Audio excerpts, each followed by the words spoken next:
deduction claimed under forex or the derivative losses is, whenever there is an derivative cover, is the cover more or less than the underlying liability? If you have a basic liability, I'm just going back to the example what I gave. If there is a $1 lakh liability that I have to settle in about 2 years time, my derivative exposure cannot be more than $1 lakh. That's the department stand, which in a way I personally agree with that, because if you are a businessman, if you have a liability of $1 lakh, you would like to cover by paying a premium only to the extent of $1 lakh. Why would you do it for $2 lakh? It's not necessary. See, that is where the assessees were really trapped and cornered when these income tax issues came up, because most of the time they gained by cancelling the forward cover, by cancelling the derivative transaction. Because in the instant example what I gave, assuming when there was when the dollar went down from the royal rate of 45 to say around 42, 41, you were given the option to cancel the contract and realize the gain. Now you tell me, is it not speculative? It was speculative. As practicing chartered accountants, we may take different arguments before the department to support our clients. That is the dharma. Because we are getting fees from them, we are supposed to do that. Okay? That's our duty. But touch your heart and say, is this not speculative? When it is speculative loss, when there is a specific provision under the Income Tax Act that speculative losses will be allowed only against speculative gains, why are we making such a big hue and cry? That's the truth. Now, these are the cases where the department really trapped you. They said, okay, an intelligent officer, what he said was, bring the details of the total cover that you exposed. Bring the details of the derivative cover that you took. If it is disproportionate, he says it is speculative. So this loss I will not allow. I think they are right. They are right on the peripheral view. But they applied a wrong section. They applied section 37(1), explanation to section 37(1), stating that it is an unlawful expenditure. But you must understand, there is a Supreme Court decision reported in 287 ITR 547 in Dr. T.A. Qureshi's case, where they have drawn a distinction between business loss and a business expenditure. They say that 37(1) explanation cannot be applied. It is not an expenditure, it is a business loss. What you will have to see is whether that loss was incidental to carrying on your business.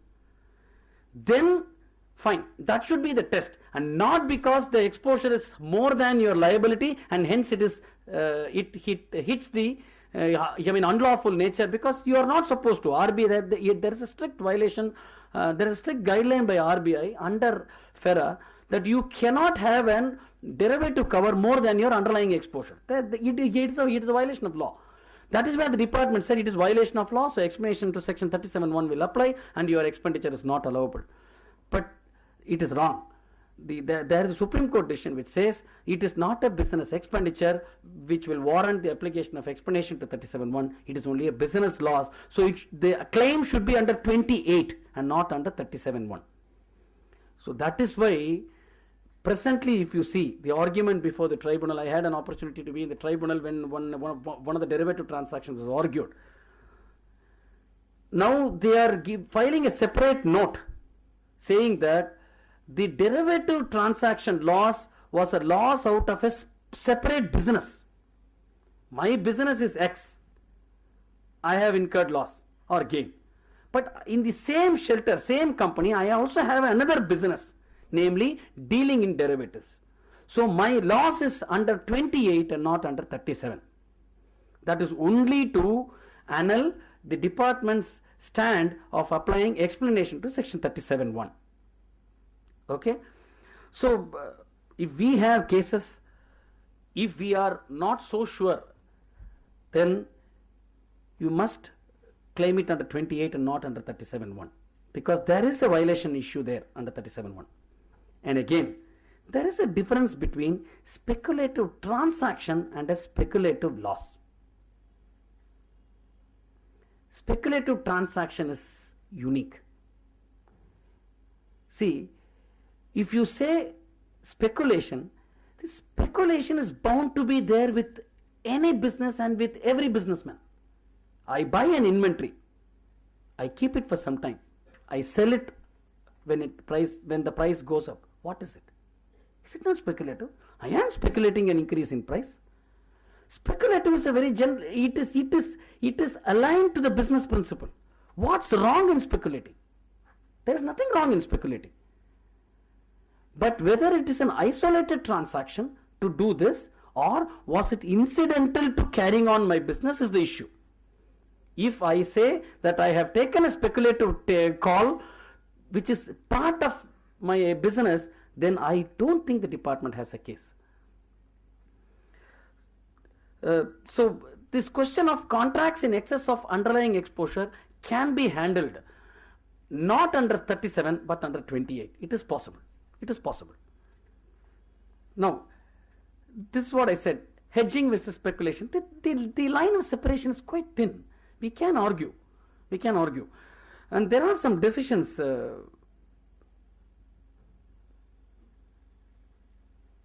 Now, coming to speculative nature, what is defined as speculative? There's only one section under the Income Tax Act which talks about speculative, which is section 43(5), which says speculative to mean as defined under section 43(5).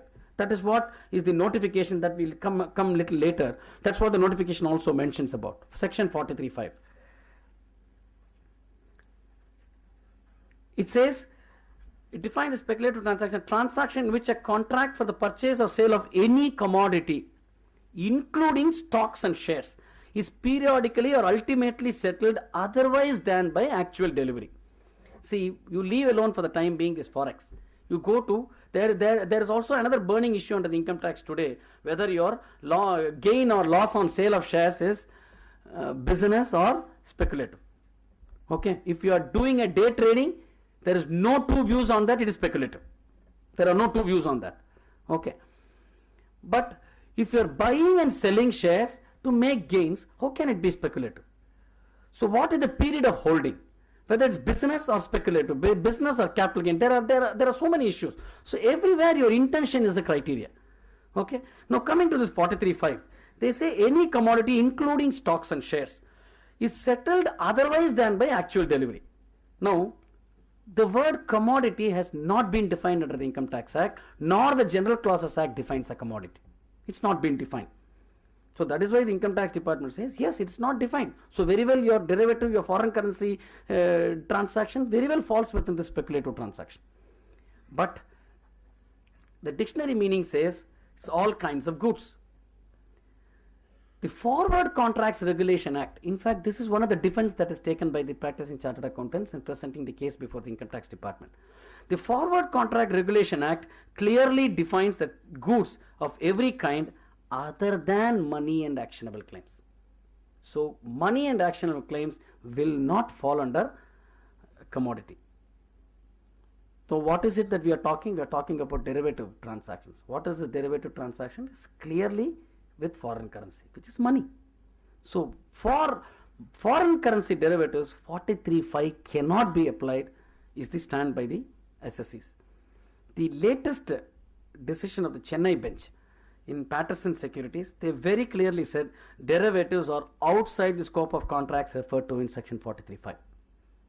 The tribunal is very clear. They say it is not covered under 43(5). So if we are able to establish the fact, see, I'll tell you, the claim of loss before the tax authorities is so huge. We have to clearly eliminate one by one the arguments put forth by the department. The biggest argument put forth by the department is the speculative nature. So you have to first attack that and ensure that it is outside the purview of 43(5). Then ITAT Mumbai bench and the special bench of ITAT Calcutta have also said currency derivatives are not speculative. If you see this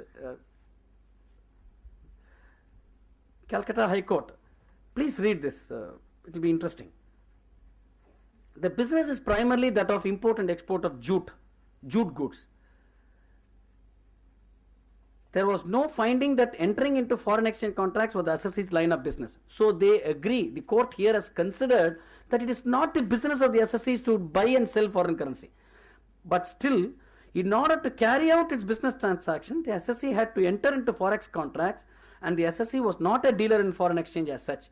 Foreign exchange contracts were only incidental to the SSE's regular course of business of export and import of goods. If any loss occurred in these foreign exchange contracts, then such a loss was a loss referable to and related to the business carried on by the SSE. This is a clear verdict by the Calcutta High Court. Okay. This Calcutta High Court decision was followed in this case, Badridas Gauridu Private Limited, where the Bombay High Court followed this Calcutta High Court decision and again held that it is not necessary. In order of hedge against losses, the SSE had booked a foreign exchange in the forward market with the bank. However, the export contracts entered into by the SSE for the export of cotton in some cases failed. In the circumstances, the SSE was entitled to claim deduction in respect of such a dash amount as a business loss as held by the Calcutta High Court. So they say that as long as it is incidental to carrying on your business, you cannot take an isolated transaction and hold it to be speculative. Now, this is an interesting one. This is what I said. When you come into 43.5, whether section 28 should be applied. Now, this is a case relating to that. Now, this is the decision which, in many of the Tirupur cases, I find that they have given written submissions stating that further to the submission, or rather alternatively, whatever the claim was made by us in our earlier submissions, alternatively, this loss that we have claimed under derivatives is a business loss under section 28 and not under section 37. So it's an alternative claim made, as what we did earlier in that replacement case before the Supreme Court, where you started making alternative claim under current repairs and 37(1) deductions.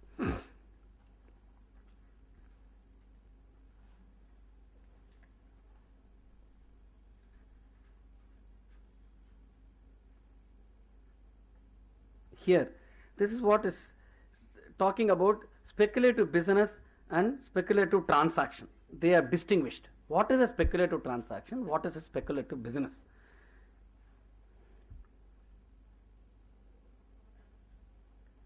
Now, let me come to this all important instruction, CBDT instruction. As I said in the beginning, I am really surprised how this instruction came.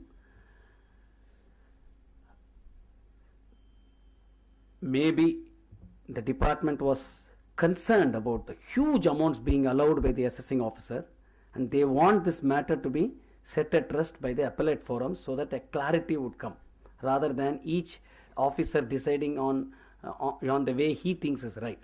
Maybe considering that, they had brought out this internal instruction, which according to me personally, I feel is absolutely rubbish. This circular cannot hold good. I don't think you can bring out such internal instruction saying that every notional, please see that I've just given this crux of that internal notification, which the department is following it as a Bible. MTM, mark to market. It is nothing but restating as on a particular reporting date. That's all. Is a notional loss as no conclusion, sale, settlement of the contract has taken place. What nonsense is this? Then what about mercantile system of accounting? You mean to say, if you say everything has to conclude, everything has to be sold, everything has to be settled, then where is the question of mercantile system of accounting? Then is the department going to accept that there is no revenue accounted unless it is received? I just do not understand this the intention of this CBDT, this notification. It says it is a notional loss. Yes, it is notional. What is provided for need not be always concluded to be notional. It would take into a real shape with some plus or minus in the immediate future. See, what remains eternally as a provision is what they must be worried. But what is getting into a real effect within a short span of time, why are they worried? Anyway, this is what the notification says. The above, look at the wording. The above results in reduction of book profits and hence contingent. So you mean to say anything that is going to reduce the profit is contingent, is it? No, it is really unfortunate. Such a hastily, hurriedly drafted notification came. You please see the date. March 2010. Okay. With due respects to the department, March 2010, this was rolled out to ensure that the 8-9 assessment, I mean in the 8-9 assessment, which was coming for time barring during that period, was to be taken care. But I really doubt whether any officer has gone through this instruction. They have now started applying this only in 9-10 assessment year, and there are cases where they are issuing notices for reopening the earlier assessment. Okay. I do not know what is the ground that will write in that they would write in their order sheet. Now, I would suggest that if your SSCs are getting a reopening notice under 147 for 8-9 based on this notification, you must raise a ground saying that you want the cause for, they have to record the reasons for reopening. You must ask for a copy of the record sheet that is prepared. We have to know, because if they say that this circular was overlooked by me in the previous year, hence I am reopening, they don't have a case.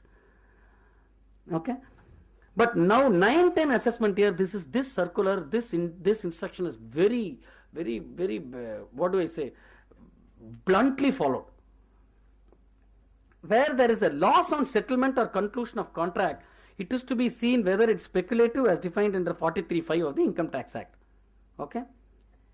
Speculative losses are to be set off only against speculative profits and not against business profits as specified in section 73. Now, if all this, why I am really surprised about the notification is, there is already Rule 115 in the statute books. Rule 115 very clearly states how at the year end a transaction is to be restated. This rule is under the income tax rules. It is not a company law rule. The income tax rules say how at the year end a foreign currency liability is to be restated, which means that rule is acknowledging the fact that a liability has to be restated. Now, how can you bring in a circular or an internal notification saying that everything that is provided for at the year end is notional, when your own rule says that it should be done in a particular fashion or in a particular manner? How can you bring a notification against your own rule? I do not know how they have brought this notification. But anyway, it is there in the thing. Thanks to such notifications, we must also have some work. It is good that they bring such nice notifications by which even genuine claims are not accepted, by which we have some work. Now, for your information, let me just, I think I have 5 minutes more. Yeah. Let me show you the notification. Oh God, it's not here. I didn't send it, it's there in mine. Reducing the profit.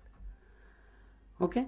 Though they have given a notification, the only saving grace in the notification is it is titled for speculative nature, but nowhere they have spoken about the speculative nature. That's only one portion which they say it should be looked at from the section 43(5) angle. But anyway, barring that, I think I have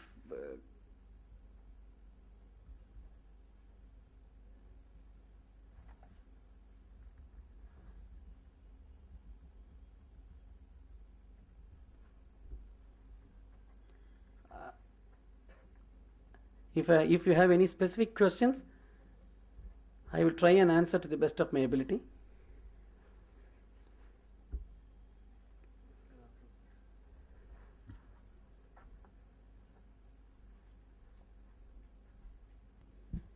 Sir, I need your assistance regarding on transactions. Suppose you are in London, I am here in India, I am exporting goods to you. There is an agreement. That is, I will supply the goods valuing $10 million after 3 months. Today you discount at LIBOR rate and pay me the discounted value. Today discounted amount comes as 9 million. Okay. The settlement should happen at 10 million. How the difference should be accounted, and what is the income tax treatment regarding this? Is there any specific mention? No, you are exporting goods to London, yeah, for $10 million US. Yeah. But After you 3 want, months. pardon, in about 3 months 3 time. months. Today I am receiving advances. So you are receiving an advance. Advances Okay. at LIBOR discounted rate. Okay. No, it is an advance, or you are agreeing for the $10 million, you are going to agree today at 9 million because you are getting it upfront. No. It's an advance. It's an advance. It's an advance. So, okay. So against that, I have to adjust 10 million worth of sales. Okay. Okay, it is in dollar. Okay. So how should I account the 1 million difference? What is the treatment in income tax? Let me first understand your question. First of all, the sale has not taken place today. It's Yes. going to happen only 3 months down the line. Presently, you have received only an advance. Yeah. Okay. Now, At Is- LIBOR discount rate, whatever it is. 9 million. Whatever it is. Okay. Now, is the sale going to happen within 3 months in the same reporting period on which the advance is received, or is going to go beyond the accounting year? Maybe, or suppose example this accounting year, please take it. Same accounting year, the sale is going to take place. Okay. Now, I received only 9 million today. I Okay. have to supply 10 million worth. no, that is what I am saying. If you say I received 9 million, but I have to supply 10 million, you mean to say you have agreed 1 million as a upfront discounting charge, or you are going to receive that 1 million No, back? that discounting has come based on the LIBOR rate. So how I should account and what is the treatment in income tax? Upfront discount given. Okay. Now, if it happens in the same accounting period, there is no issue. Okay. It is a discounting charge. You have to account it only as a discounting charge. If it gets As a post, trade discount like that? pardon? Like trade discount. Yes, any other trade discount or whatever discount that you are talking. Can I do that? Yes, why not? If it goes to the next account, if the sale actually goes to the next accounting period, you can only do it in the year in which the sale is complete, because there has to be a matching concept. Your revenue has to match with your expenditure. Need not be accounted as interest or something. Not necessarily. Now, where's the question of interest here? Okay. Good evening, sir. Good evening. If there is an exchange fluctuation loss on account of purchases, whether this will form part of cost for valuation of closing stock? Yes. Okay. Now, if you ask the accounting standard very clearly says that it is not part of purchases. It should be disclosed separately as an exchange fluctuation. Okay, that's what we normally do. We don't add the exchange fluctuation pertaining to a purchasing liability to the part of. But when it comes to the valuation of closing stock, all expenses connected to that has to be part of the cost. If the department says this is also a cost, it must be added to the cost, they are right. Sir, is it department only says, or we can take a stand as per AS2 and take it as a See, cost? I tell you, primarily it depends on how you are disclosing and how you are accounting. If you are going to show it as a forex fluctuation loss, okay, not part of purchases. My limited experience says, I have never come across a case where the officer says, please tell me how much of this purchase fluctuation loss pertains to purchases. Have you added to the valuation of closing stock? I have never come across an officer who was asking that. If there is also a loss on sale and a loss on purchases, should be net off, or I can take purchases loss as cost for valuation, sir? Or should I take the difference only? I see, personally, if you ask me, there is no necessity for you to take it as a purchase cost. So obviously it will not form part of the valuation. So then accounting standard for accounting standard on fixed assets and accounting standard on fluctuation, does it any overrides any other accounting standards, sir? No. Between those? No, where do you say that? Because you're saying that in case there is an forex loss on it should be capitalized. Yes. So if I take accounting standard for fixed assets, it says that cost No, that is what I'm saying. Fixed assets, your accounting standard on fixed assets is, for the time being, it is given a go by because of the DCOA notification. If that notification goes out, then we will fall in line. You cannot add an exchange fluctuation to the cost of the asset. That is clear. That is the globally accepted accounting standard. That's the globally accepted accounting method, and that is right also. Just your forex fluctuation cannot go to increase or decrease the cost. It has to only go to the P&L. It is a finance cost. It is an incurred cost. It is a sunk cost. That has got nothing to do with your capitalization. It is because of the DCOA notification that we are capitalizing. It is only an option given to you. Even then it was not a rule. It was given an option. So if you personally, it is not correct to capitalize the exchange fluctuation to the cost of fixed assets.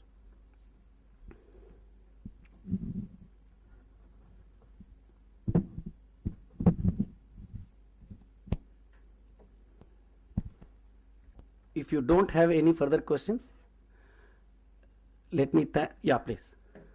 My question is not in this, forex fluctuations. Yes, sir. Having discussed the speculative transactions, I thought I'll ask you one question. Please. Let us say I enter into an even transaction. What do you mean by even transaction? That is, Please explain to me. I get an order from my customer, and based on that order, I give an order to my supplier. Okay. I don't receive the good, and I ask my supplier to directly supply it to my customer. I don't handle that goods. I don't want to incur the cost. You are not taking physical possession of it. Yeah. Okay. So if I make the profit in this, can that be viewed as a speculative transaction? It's a clear business transaction.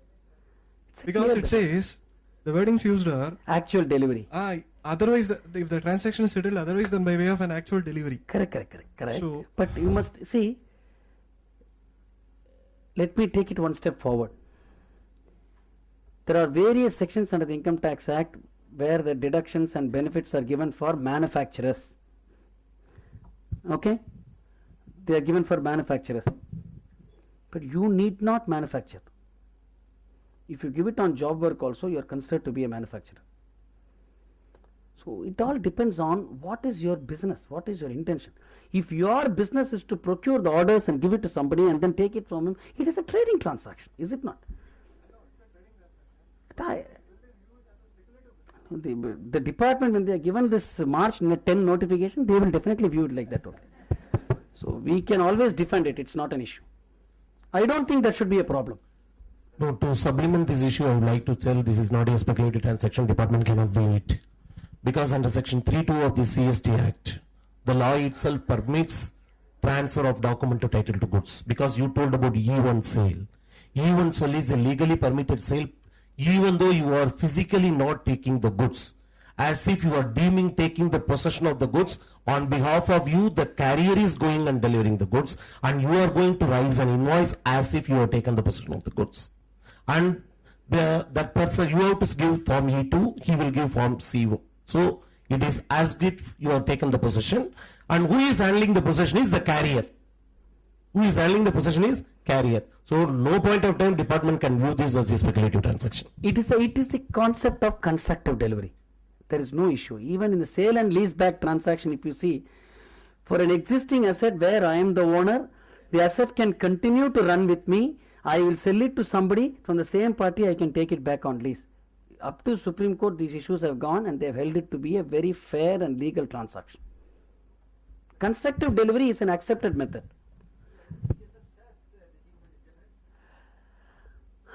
Again, the treatment is, yes, shares, if you see, it is speculative. There are no two views on that. You tell me, if you are buying, if you do a day trading, you see, is it not speculative? It is speculative. See, I tell you, we should also be honest. When we are fighting, we should also be honest. If your day trading is not speculative, what else is speculative? Is it not? It is, you can see that is why the law permits. See, there is nothing illegal about speculation transaction. There's nothing illegal. The law says if you do a speculative transaction, please you take your loss only against speculative gains. That is what the law says. The law does not say that it is illegal. But don't say that the speculation is my business. As long as it is incidental to some other business. That is what the decision says. If you are speculating for your regular line of business, if it is incidental to the regular line of business, then you cannot view it in isolation. But if your work itself is to speculate, you cannot say that I am not a speculator.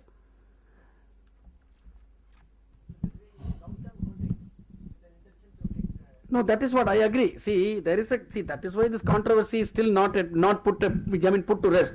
In fact, during Mr. Chidambaram's regime, there was a circular by the department to clarify whether it is a capital gain or business.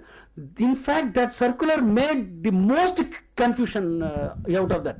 See, earlier at least people were clear, but once that circular came out, it not only confused the department, it also confused us.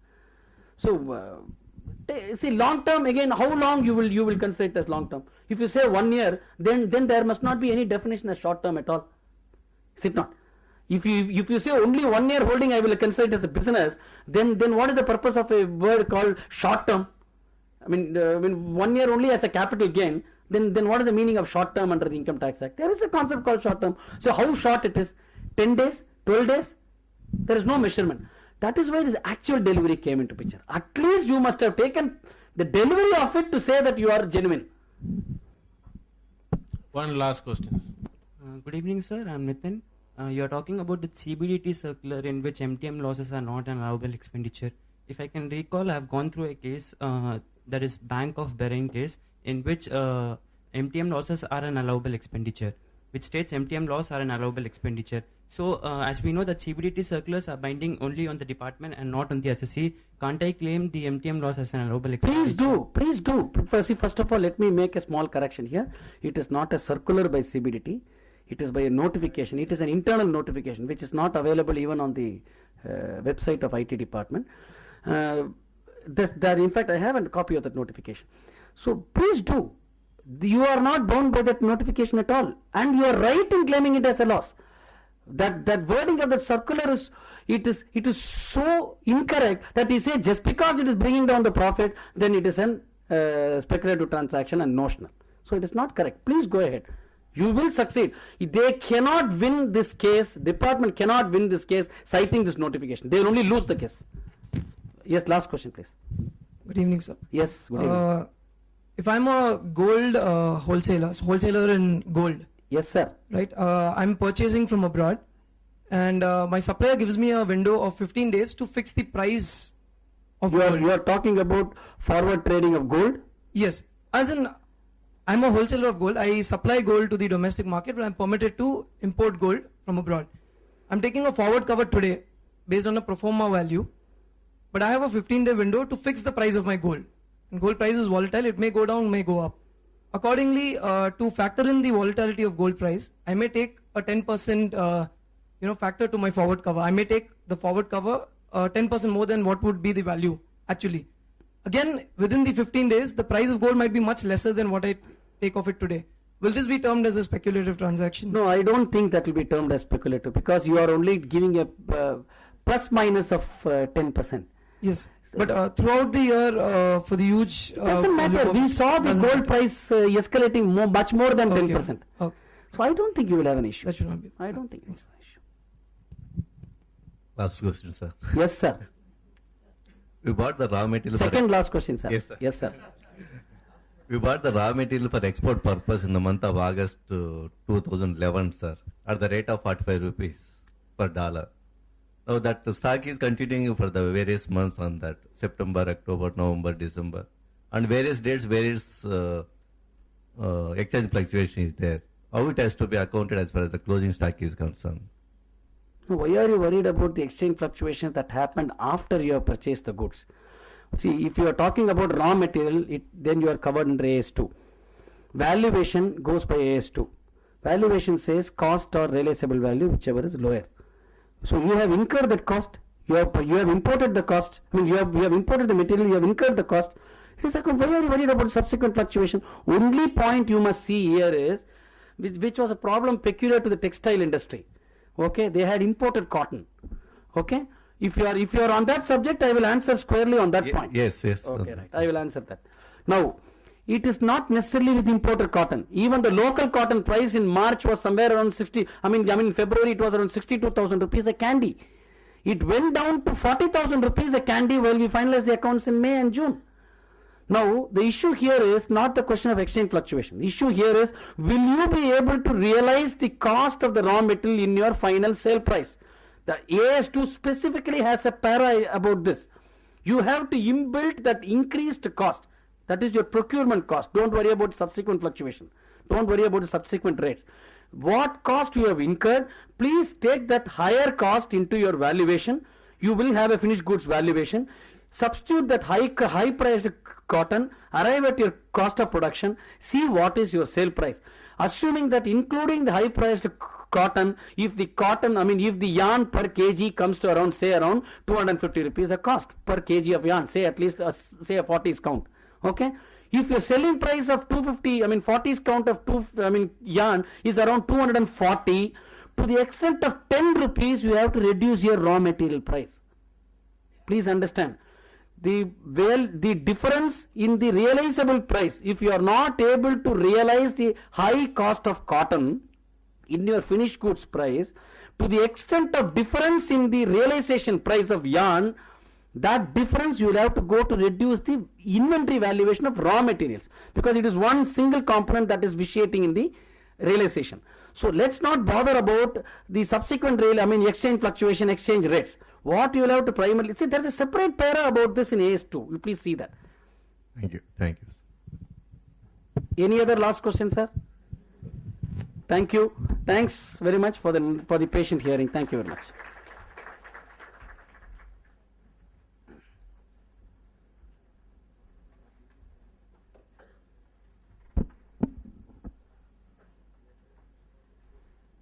Thank you, sir.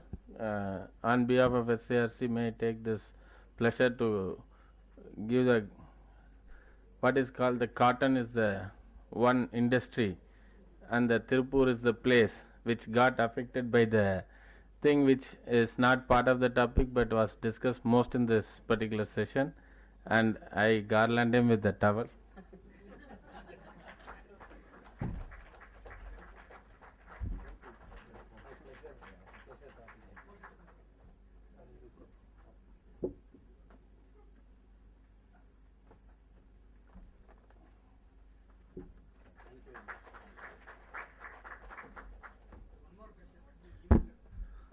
Yeah, it is available in the handout given to you, sir. Is there? Sorry, I didn't know that. If it is not there, it's a big email ID. You don't mind noting it? Okay. It is Satyanarayanan, SATHYANARAYAN.cs@bdoindia.co.in. SATHYANARAYAN.cs, C for Charlie, S for Sugar, at bdoindia.co.in. Just 2 minutes. Yes. And now for those who are undergoing this unstructured learning through the webcasting, we wish to inform that their questions along with the remaining questions of the audience here can be sent to the SARC at sarc@icai.org or chairman sarc@icai.org, and we will definitely get the replies from the speakers and send it to you as soon as possible. This is for the information to those who are watching under the webcasting method. Apart from this particular whatever the handouts given in this particular sessions will be hosted in the SARC website, and they can download it from that website. Thank you. Thank you, sir. My only request is kindly post the one that I have. Yeah, definitely. Whatever is shared by the speakers are definitely getting posted, sir. Right. The one that is there on the laptop, not the one that I gave. Done, sir. Thank you. Thank you, sir. Thank you very much. May I now request C.A.G. Segar to kindly come and occupy the dais.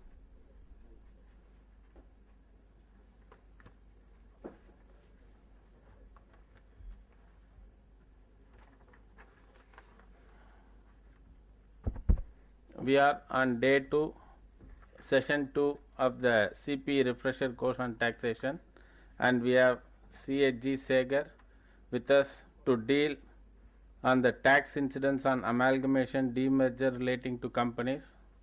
And being the second session of the second day, he thought it fit to play a 2020 with the merger and demerger, and he has chosen 20 issues to be discussed with you on that particular thing. And I take it as a privilege to introduce the well-known person to the known audience. He is a practicing chartered accountant for the last 25 years. He is a commerce graduate, gold medalist and rank holder from VHNSN College, Virudhunagar, Madurai Kamaraj University. He is the founder of Sri Guru Kripa Institute of Management, an institution providing education for all levels and all subjects of Chartered Accountancy course, and has trained more than 36,000 students till date. With reference to Direct Tax Code Bill, he is a member of the Expert Study Group Committee, Central Board of Direct Taxes, New Delhi, to study the Direct Tax Code Bill. He is a visiting faculty for National Academy of Direct Taxes, Nagpur, Income Tax Department, Chennai, Comptroller and Auditor General of Chennai, Tamil Nadu State Judicial Academy under the Administrative Wing of Honorable High Court of Madras, and the Institute of Chartered Accountants of India and Cost and Works Accountants of India. He has authored various books for the professionals, which includes Direct Taxes Ready Reckoner and Practical Guide on TDS, TCS, Service Tax Reckoner. These publications are quite popular and used by the officials of the Income Tax Department. He has also participated in the budget presentation in Doordarshan, Sun Television, and he is a paper presenter in various seminars, conferences and programs on direct taxes, accounting standards and service tax. He has contributed articles to various publications like Taxman, Hindu, Business Line, Express and Financial Express, Current Tax Reporter, Tax and Corporate Refresher and Dinamalar. He has authored about 23 books covering the entire curriculum of Chartered Accountancy course under the Sri Guru Kripa Institute of Management, and is the first and the only institute in India to accomplish that task. He is well-known speaker in Vadikati Career Guidance Program for Commerce Curriculum conducted by Dinamalar magazine, and has addressed more than 1 lakh students in the last 5 years. With this, I present to this August Guardians C.A.V. Segar.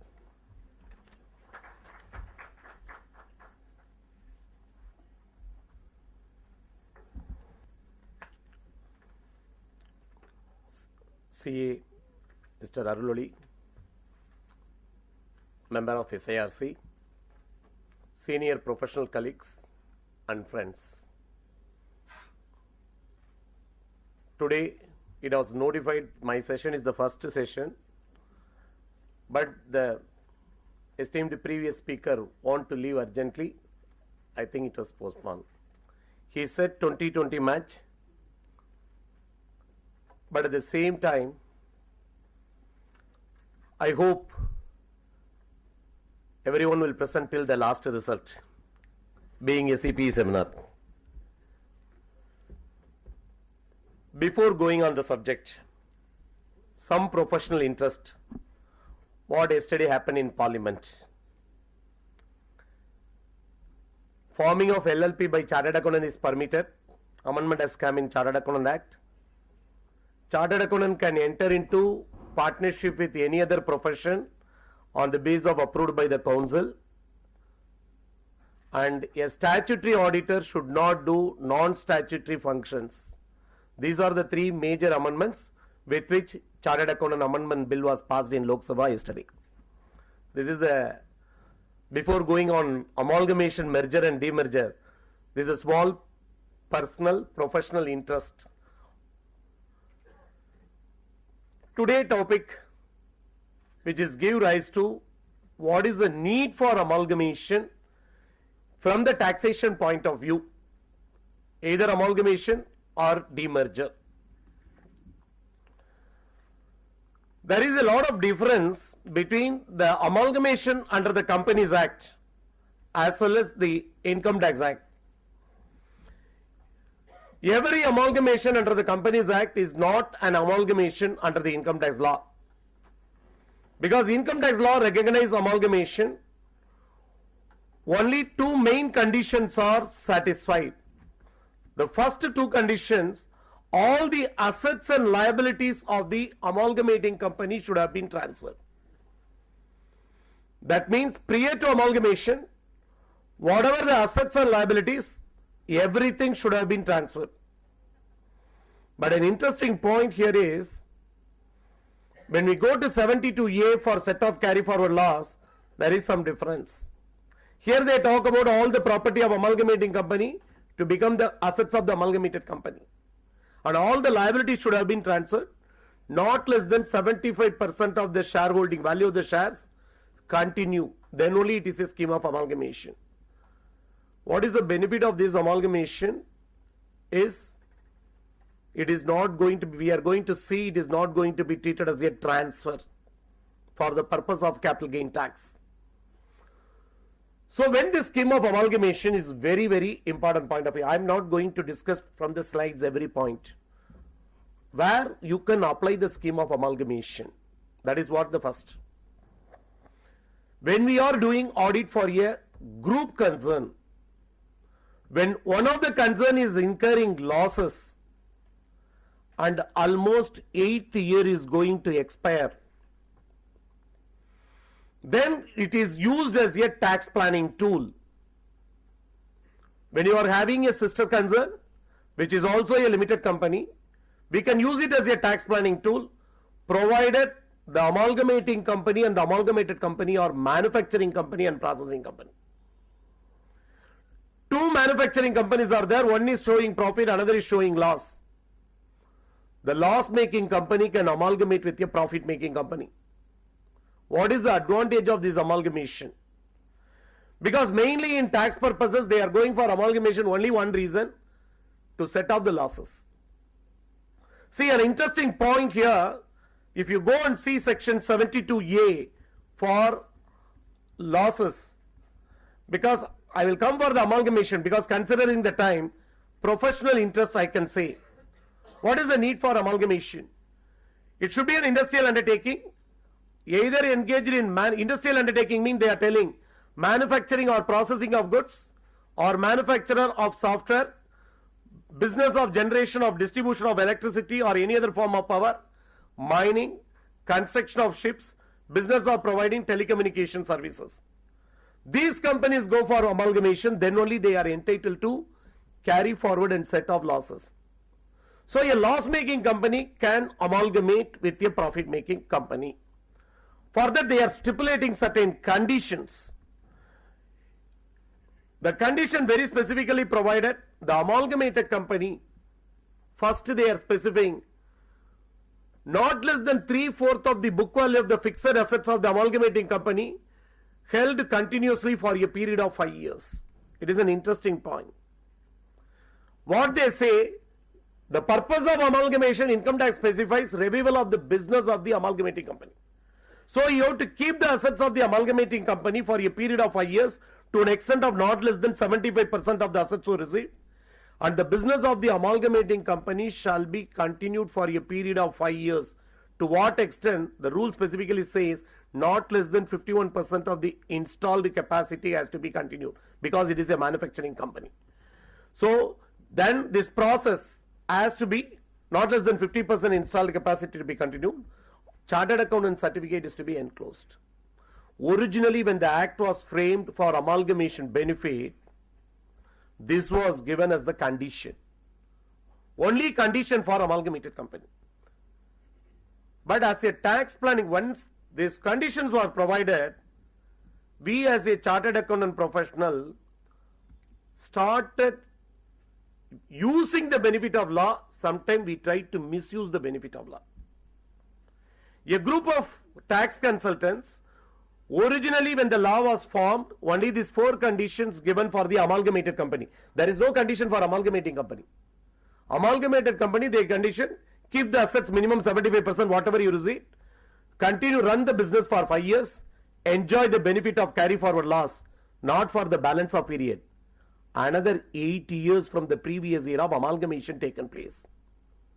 Mainly amalgamation people going for that only on this issue. 8 years you are getting the benefit of once again carry forward the loss. That is the main reason. But what happens, certain tax consultants used as a tool, loss making company they sold for a profit. Really loss making company sold for a profit. This is what I would like to say, whenever a law is misused, always there is a very strong amendment. How it was misused, that is what more interesting. Already 5th or 6th year itself they plan, we can go for amalgamation. When they go for amalgamation, slowly they reduce the installed capacity and everything, try to transfer all the assets. Before amalgamation, they tried to keep very minimum asset. Installed capacity is very, very minimum. We used to tell as a fund because they said all the assets and liabilities transferred, and it is a manufacturing company.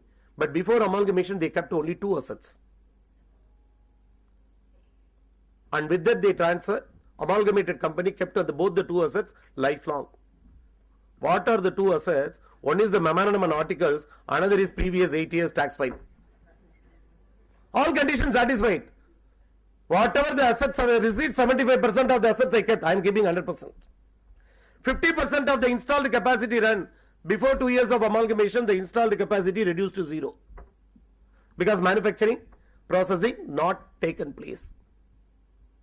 This is what actually happened, then only department wake up. So 5 years back, they brought an amendment. Amalgamating company also has to fulfill some conditions. So what they said, the people are following as a tax insurance 2-3 years prior to amalgamation itself planning to overcome these rules.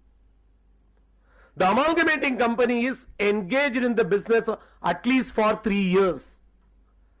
As on the date of amalgamation, not less than 3/4, 75% of the value of the fixed asset, 2 years prior to the date of amalgamation should have been transferred. So previously what they done? They tried to sell all the assets, then go for amalgamation. To overcome that, they now said, at least 2 years prior to the date of amalgamation, whatever the assets you have held, of which 75% should have been transferred. A non-fulfillment of condition, then it is not entitled for benefit of set of loss. Is there is any compulsion to go for amalgamation and follow this condition? What for people are going for amalgamation? Because the company is in loss. I cannot run a loss making company. The purpose of taking over the loss making company is I have to sell it and realize the assets and entitled to enjoy the benefit of loss. Without going through this process, I don't want to run the business of loss making company. I don't want to keep the assets of loss making company, but I want to enjoy the benefit of losses. What is the legal remedy available? Section 72 says very clearly, amalgamated company has to keep the assets for not less than 75% assets, 50% installed capacity has to be continued. Amalgamated company feels in the scheme of amalgamation they don't want to do these 2 activity, but still they want to enjoy the benefit of set of loss. What is the remedy? What is the remedy? I don't want to come into the hurdles of section 72A. My dear professional colleague, this is a case presented before you. A client is coming to you. Sir, I am having profit. Another client, another friend is having loss. I want to take over his business, but I don't want to have his assets or his business, but I want only his losses. Reverse merger. It is not in the act. This is what is called tax planning. Go for reverse merger. Only one problem here on reverse merger is you cannot have the benefit of carry forward loss for 8 years. So, depends upon the facts of the situation whether you can go for merger or reverse merger. That is the benefit of point we have to see. The year of amalgamation itself, if you are able to absorb the whole losses, always advisable to go for reverse merger. What is the reverse merger? A profit making company merges with a loss making company. So profit making company become amalgamating company. Loss making company is amalgamated company. Its loss is with them.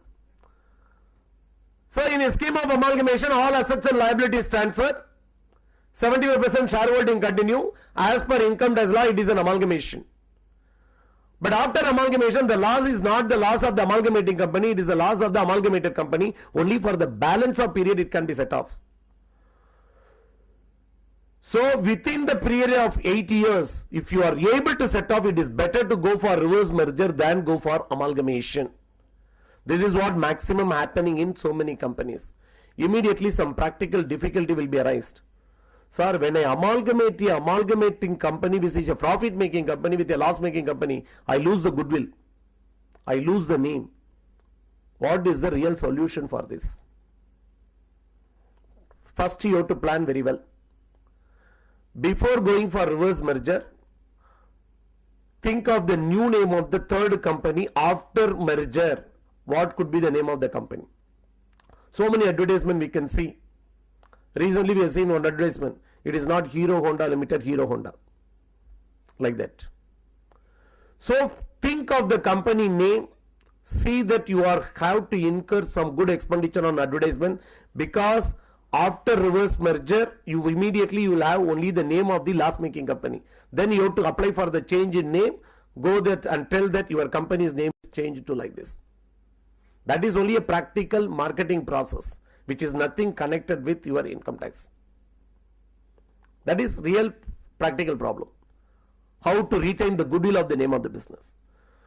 So amalgamation is concerned, mainly people are going only for the tax advantage what we are getting in section 72A. All other benefits are only intermediary benefits which is extended for this amalgamation, what is given in the business income. When they will go for demerger, what is the necessity for go for demerger? Two reasons. Certain companies want to retain the profit making unit separately or the division separately, loss making unit they don't want to have it. To show to the financial institution, one point of time they want to demerge the loss making unit or a loss making division of your business separately.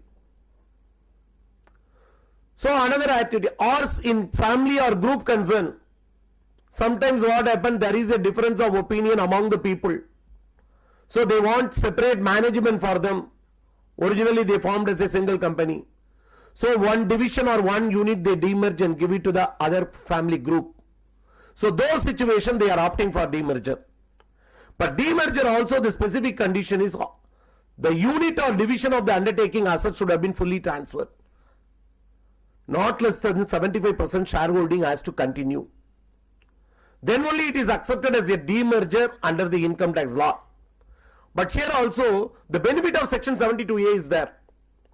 The benefit of section 72A is in case the demerged company is having loss before demerger, if it is directly related to the business of the demerged company can carry over for the balance of period. But at the same time, if the loss is related to the activity of the resulting company, that specific unit of the resulting company or the specific division of the resulting company, then that resulting company can carry over. Sometimes the loss cannot be identified exactly.